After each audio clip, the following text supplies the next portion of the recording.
You're watching Bet Safe. We are talking Formula One. It's me, Pete Colley, and Johnny Herbert, as ever. Hi, guys. And we're talking about Russia, first and foremost. What happened in Russia? Well, I think we discussed it before the race went ahead. Valtteri Bottas goes very, very well there, and he proved a big point and a very, very important point, especially to his teammate, because there was all talk, wasn't there, about the sort of team orders that was going to be discussed, that they're going to back Lewis Hamilton. And we were sort of more or less saying that, yeah, it's a bit too early for that to happen. And that was the prime example of a guy new into a team, maybe hasn't shown his best in the first couple of races.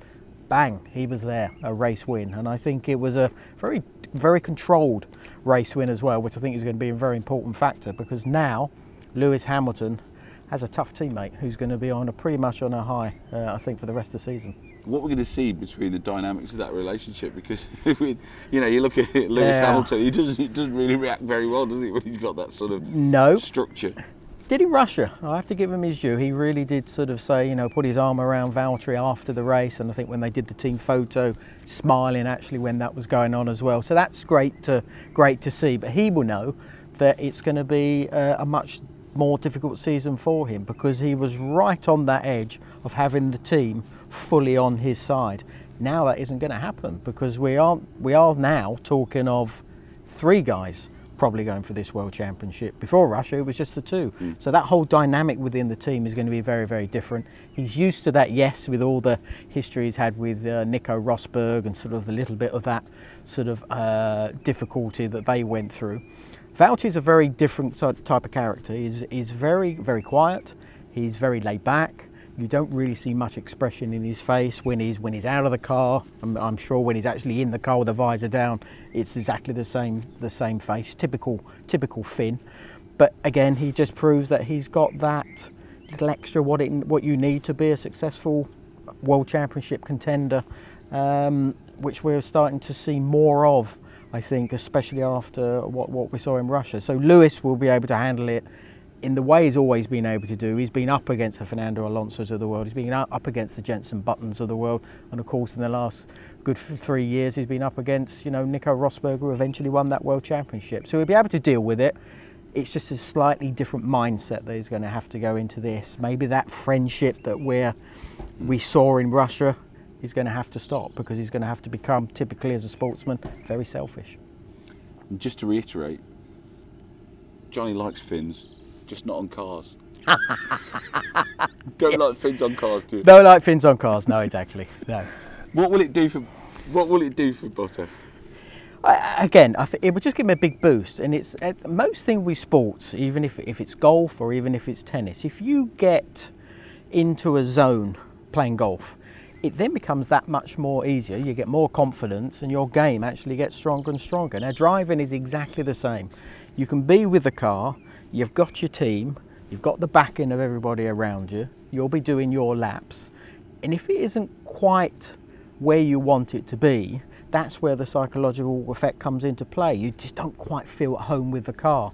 And I think what we saw with Valtteri in Russia was at a track, as we discussed, that he was very, very happy driving around there. Straight out of the box, actually, in the first couple of laps that they did in free practice and on Friday, he was straight there. So again, just proving that circuit works for him. Going through the weekend, getting to the race, controlling the race brilliantly like he did, that psychologically is just going to make it so strong for him, because it wasn't just Sebastian Vettel he had to take the pressure from but still beat. It was his teammate, and he beat his teammate big time the whole weekend. I think more or less every single lap that they did in Russia. Now that's really going to be something he can really draw from, that energy, take it to Barcelona in Spain for the next one, and be a stronger driver. And I think that is really where it's going to be a slightly different dynamic now. And it's not just his teammate Lewis Hamilton that he's going to be fighting against. Of course, he's got the Ferrari of Sebastian Vettel as well. So even Sebastian has now got someone else to think about, where it was just focusing on Lewis. It's not anymore. It's 2 Mercedes up against the 1 Ferrari. Kimi did better in Russia. You need to see more of that, obviously, as the championship progresses. But I think Valtteri is in a very good place at the moment, and I think he's going to be stronger because of that race win for sure. for Ferrari, the one thing we've spoken about from the very start of the season was Kimi Räikkönen and the odds that he was getting. He pulled up there, didn't he? For the perhaps the first time. Yeah. We saw it. We actually saw him in the game. So yes, for Mercedes, great, got the win. But for Ferrari, they were both in there as well. Yeah, which is important for Ferrari with the Constructors' Championship. As far as what Kimi did in Russia, it was good. It was sort of Kimi's back type of performance. The only thing that probably I would love to see, and I think he's got many fans out there, I'm sure many of you are, of Kimi himself, we want to see him sort of really be right at the sharp end, really competitive against his teammate. He was much better, but there was still that gap, and that gap is going to be something that is probably going to be niggling at him for sure. He's still very hungry to be a competitive driver in Formula One. There's a lot of talk already, typically at F1 starting, about, is he going to be able to stay with the team? Are they going to change him for next season? So he's having to deal with that, which he has dealt with actually at Ferrari before. So he's got to deal with that at the present time. So the performance in Russia was very good for him, but he's got to be able to sort of replicate that, because that's exactly what his teammate is doing. Every single race we're going to, Sebastian Vettel is there, and that's what everybody's going to be looking at. We can all be critical and say, well, it's because of this and because of that, but it doesn't matter. Kim is a world champion, and Kim is expected by Ferrari to produce the goods, but he's got to do that more consistent. But it was great to see a happy Kimi Räikkönen, and more importantly, not talking about understeer, because that has been his bugbear. Who's steady Eddie so far? It's Sebastian Vettel, isn't it? Yeah. Rather, although he didn't win, he's... I think so. Yeah, I think Ferrari have been sort of the team of the year at the moment, because they've sort of come back after being sort of away from success for many years. Same with Sebastian, but Sebastian has just been in every single race. Yeah, you're right, in the right place, at the right time. Being able to throw that consistency in there with his driving. And I think what is going to be important for the season is to have a car that works at every single track. Now, we've done a couple of races like Australia and Bahrain where I think they're sort of quite similar. China is a little bit different just because of those longer straights that we have. And of course then we have a Russia, which is, there are some long straights there, yes. There are a lot of 90-degree corners, which are nothing like what we had seen in the first couple of races, but the Ferrari worked. And again, it didn't have that raw pace when it came down to the qualifying, but it did have a very, once again, good race pace. And I think what was very interesting, I think as well, was Ferrari's strategy, because when Sebastian was sort of in the lead, we all expected him to come in a little bit earlier, but he stretched it out a little bit more. He stretched it out a little bit more, but when he came in, I think what was very clever from their point of view, we were all thinking, well, the race is sort of lost, but his ability to have just 7 laps more fresh rubber on his car enabled him to get very close to Valtteri near the end of the race. So even the team and their strategy seems to be pretty strong this year at the same time, and that strategy is going to be very important for them, but it's going to be very important for Sebastian and Kimi to get the best out of the race weekend. So we're seeing a slight twist in that dynamic of Mercedes being always the team that sort of can have the best strategy. Now they're under pressure, but we're actually seeing a Ferrari with a strategy that didn't win him a race in Russia, but got very close to it. So that's where their strengths I think are going to be really coming through, because that consistency is so important. Are Mercedes going to be there? Of course they are. But it does look as if that Ferrari just has that race pace, and we all know where is the championship and race wins won in a race on a Sunday. We always love to talk world politics. Vladimir Putin turned up at Sochi. As he always does normally, yes. And so did Max Verstappen. Seamless. He turned up in 5th. Yeah. He's still there, isn't he? Yes. I sat down with him on I think it was Saturday night, I think, with his father. Name dropper. Yes, and it's great because you can just sit down, you can have a chat, you can have a laugh. He's got a great sense of humour, typical with the Dutchies, to be honest. But yeah, he's a very frustrated man as well, because obviously the Red Bull was expected to be probably the car. Even myself, I thought, and Adrian knew, Red Bull would be sort of the dominant force. Hasn't quite turned out that way at the moment. The Renault engine, the Renault power, still hasn't really got to the same level as the Ferrari or the Mercedes, and I think that is something that actually was a bit of a bugbear, because I know the FIA had done a sort of a engine comparison between sort of those three manufacturers, and there was a 3% difference, which they think is completely way out of the ballpark, and I think that has made them a little bit more frustrated, Max as well, because they know that is probably one of the biggest areas where they haven't got what they need to have to be able to attack those sort of 4 cars, let's say, in front of them at the moment. So he's frustrated in one regard, but it was a great race in Russia, to be honest. You know, he's always there, he's always fighting, which I love about what Max's racecraft is all about. And I think we're going to a track in Barcelona where generally it's going to be quite a difficult one, because it's quite hard to overtake in Barcelona, as Russia can be. But it's going to be important to get that qualifying done. Now we know that it hasn't got that pace to be able to do that, so they're going to be in that same position. They're going to be fighting for that sort of 5th, 6th place, which will be against his teammate Danny Rick, who again is driving very well at the moment, and it's a good synergy between those two as well. It's a very powerful pairing that they've got.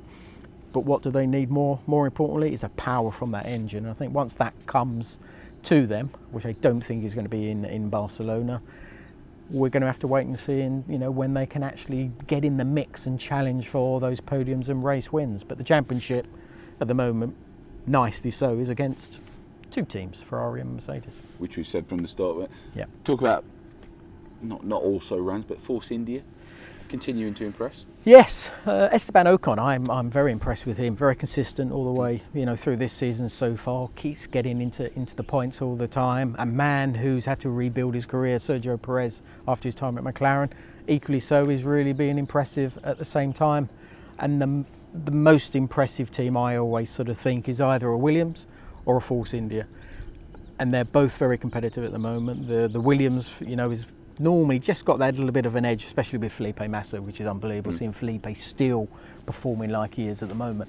They probably just have the edge when it comes down to qualifying, but of course they still get both cars, Force India, into the points, which is much more beneficial for them in the championship. And Lance Stroll, I like Lance. Lance is a great guy, but it hasn't quite sort of worked out for him so far. But Williams need him to start performing, and I think Lance himself needs to perform if he wants to sort of keep a career in Formula One as well, and people talking about him in a positive way. So Force India, yes, they've done another very, very good job when it comes down to Russia, and I probably expect very much the same thing when we get to Barcelona.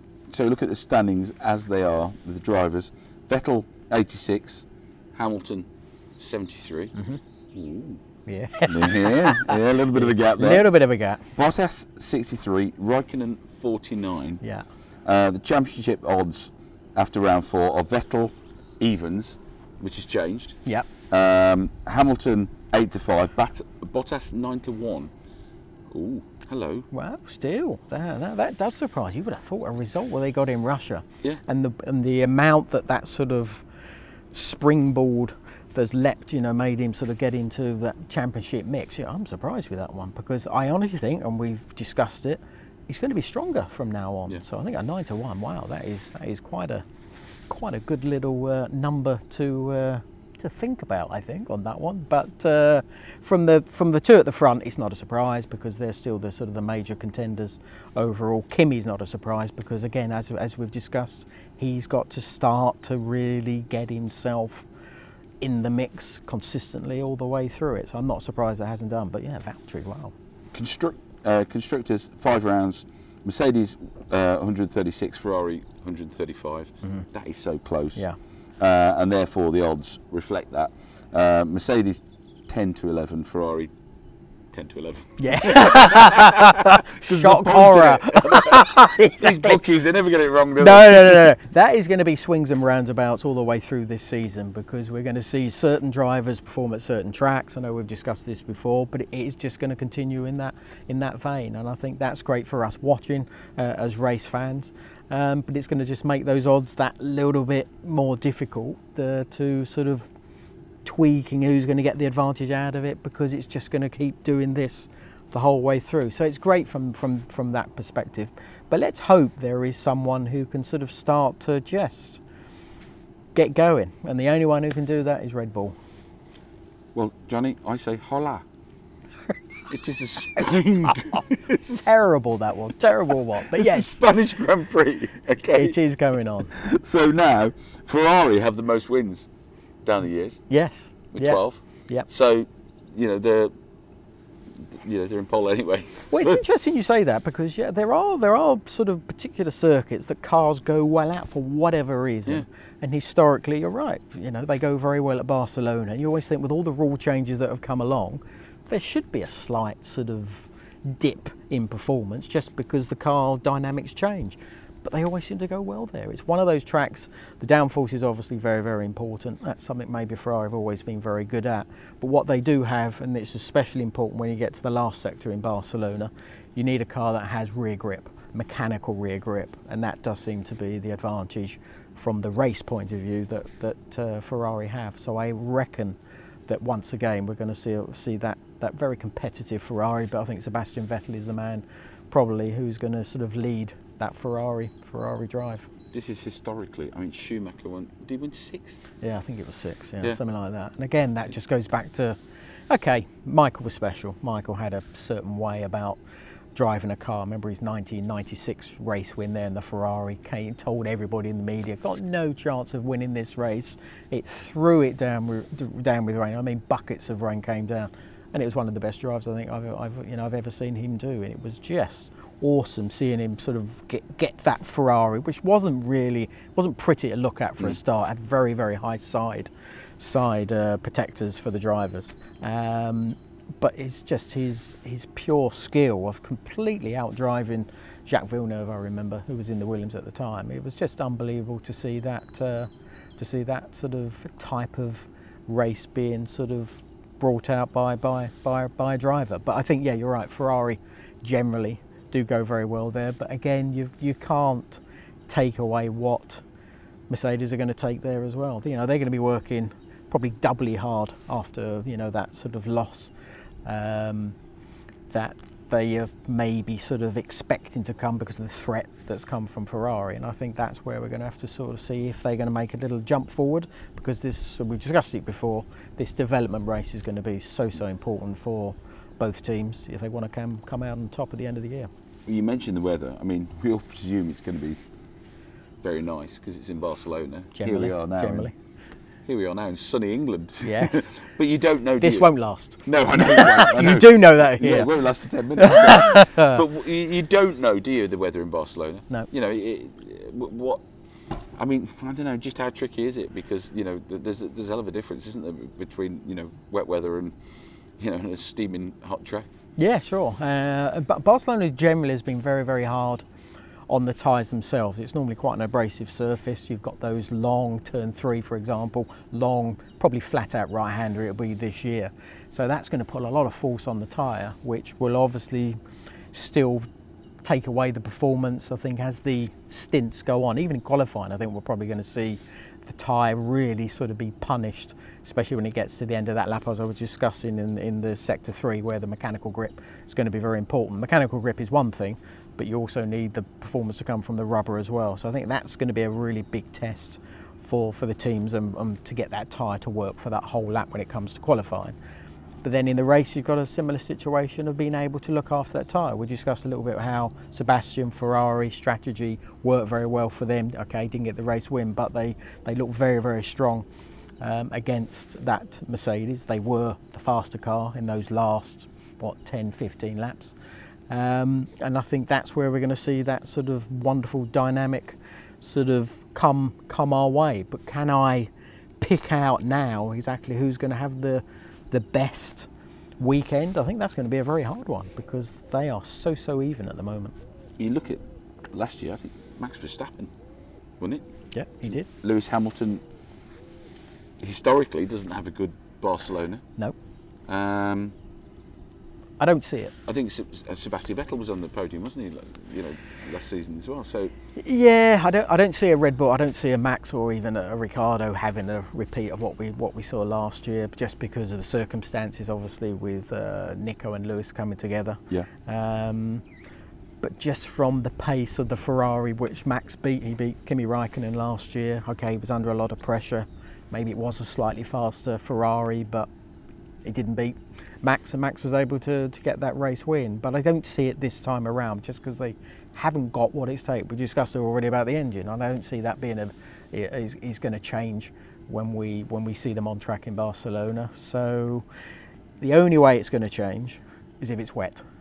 That will be the biggest chance that we've got to maybe get that sort of Red Bull coming into the mix. So I don't think the chassis is that bad.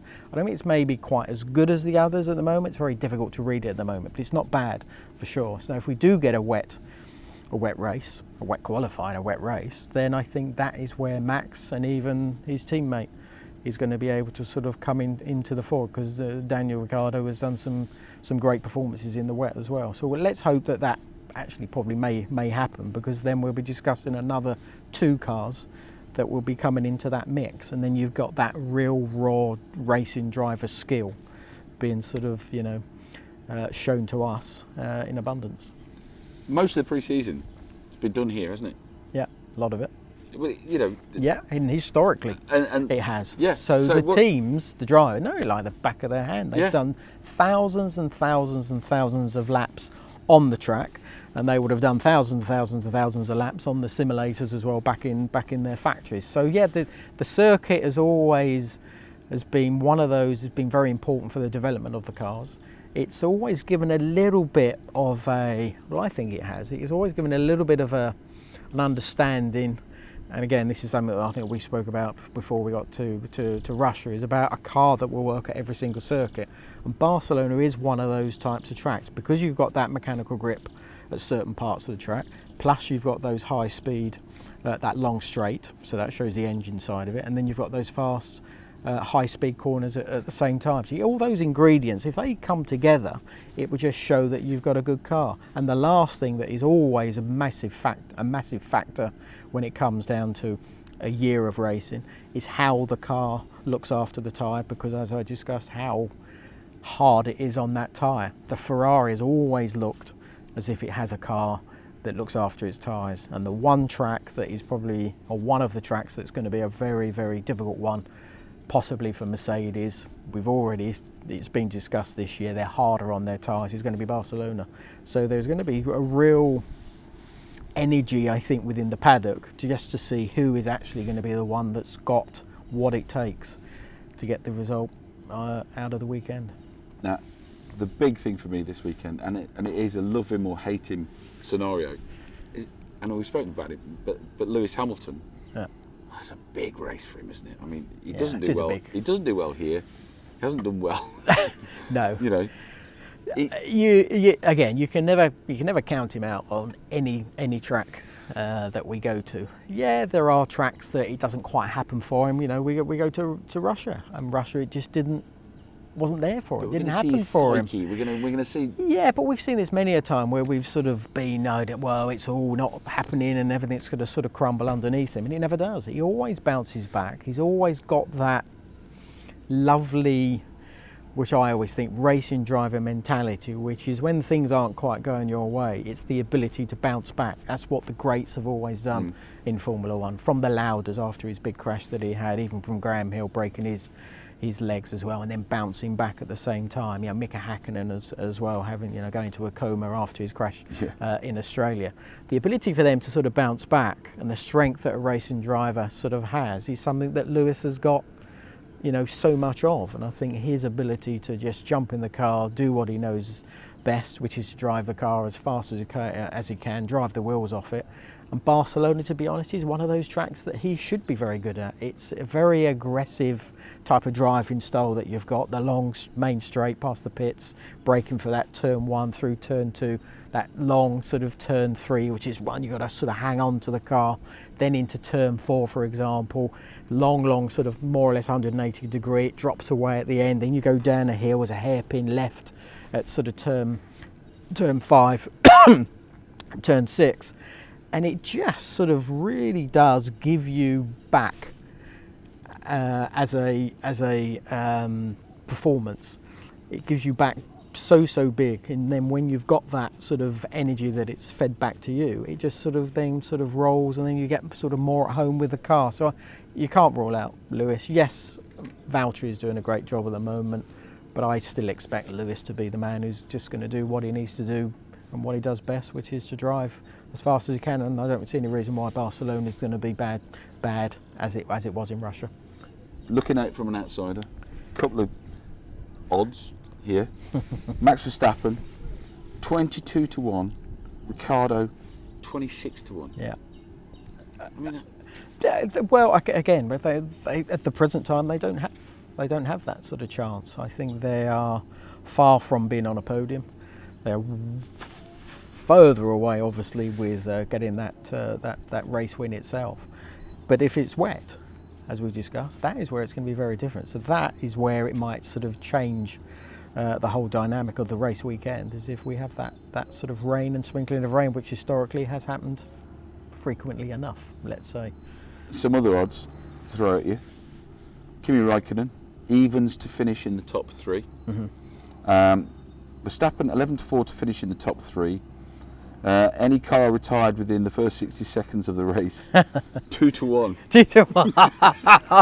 I don't think we're going to see that one, especially from those Mercedes boys. Yeah, I think that one you never know. There's always that turn 1 in Barcelona. Actually, is quite a tricky little corner. The only thing that sort of helps it nowadays, from when I was sort of racing there initially, was there was just a bit of grass and there was hardly any runoff area. Now you've just got a load of tarmac. So even if they go off the track, they rejoin it only about 100 yards further down the road. So that one I'd be surprised. But wouldn't it be lovely to see that sort of coming together with those guys at the front? In our day, Johnny. It would be brilliant. Oh yeah, back in the day. There's a chance. There's always a chance, and it's something that we expected in Russia, but there was a little bit further back. But the guys at the front all got through cleanly. Race winners then: Sebastian Vettel 17 to 10, Lewis Hamilton 17 to 10, generous. Yeah. Bottas 5 to 1. Quite like that. Kimi Raikkonen 13 to 1 and Max Verstappen 22 to 1. Yeah. Again, the guys at the front, no surprise, is it? No. At all. But Valtteri 5 to 1? Yeah. Not bad, is it, eh? No. That one. Well, the last one, and he's 5 to 1. This is what I say, he's going to be stronger. And when you're stronger, obviously mindset's you're going to be driving there, better. Yeah, exactly. So I think that 5 to 1, I think he's got to be, it's got to be a sort of a good chance, I would have thought. But he's not a given. That's the thing. It's not a given at all, because you've got 3 guys driving very, very well at the moment. We're going to get that unpredictability, that little bit of sort of a wave coming away, and I think Barcelona is going to serve us that little curve ball, I think, as well, because I think who we might expect to win, who I would still think is maybe going to be Sebastian, is probably not going to be the case, because the raw speed of the Mercedes is still there, and I think that's where we're going to sort of go into it, still going sort of, I wonder who. Johnny, as ever, you've got to get the fruit for the sangria. I'm preparing the tapas. Check out all the latest odds on betsafe.com for practice, qualifying and race day. And remember, you've got to be in it to win it.